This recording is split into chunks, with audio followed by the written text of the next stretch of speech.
what is the main thing you need to know? The big headline. So the big headline requirement is that you need to invest 2 million dirhams in a property. A common question I get is about what kind of properties are we actually talking about? So the good news is there's quite a bit of flexibility there. According to both the GDRFA and the Dubai Land Department, an investor can own one or more properties, and it's the combined value that needs to hit that 2 million dirhams mark. Now, this can include any residential property like an apartment or a villa, or say you have multiple studios, you can combine them as well. The interesting part is that those of you who might have bought a property a while ago, you may have certain queries. Like I had a client who purchased an apartment a few years back for less than 2 million dirhams.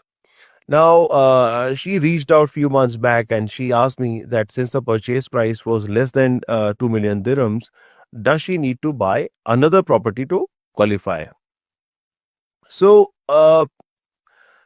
see, you can choose to simply use whatever was the purchase price for the application, or if you believe the property price has appreciated, you can mention that as well. But there is a big catch here.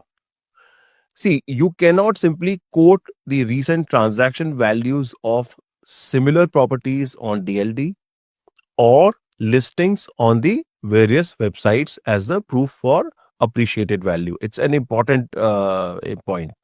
It needs to go through the valuation process by a DLD certified valuation professional. Of course, there will be a fee to be paid, and it is in the range of about 4,000 dirhams. But if you are confident that the value has appreciated and the valuation will help you cross the threshold, then trust me, I think this cost is totally worth it. It's just 4,000 dirhams after all. And it means that existing property owners like my client might already be eligible without needing to make new purchases, and that will save them a lot of money. So now moving on, a huge question on people's minds and one I get emails about almost daily concerns the off-plan properties. Those properties that are still under construction. So what are the latest rules for off-plan? Can I still qualify? So this area has definitely seen some updates, and clarity here is absolutely vital for you. So earlier there were restrictions like 50% of the property must be completed before you apply for a golden visa on an off-plan property. Now, since not many brokers or even employees in the real estate firms have a full clarity on these regulations, I reached out to many of them.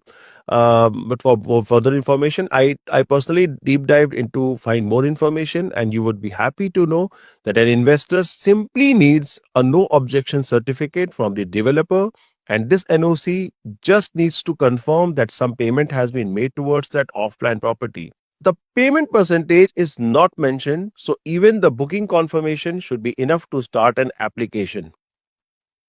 There should be some money that you have paid, right?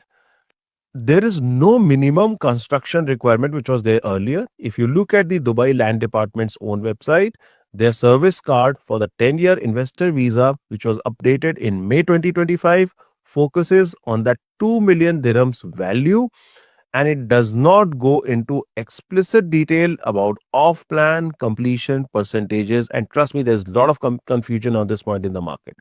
So now for off-plan properties, you'll need an OQOD certificate, a recent statement of account showing your payments.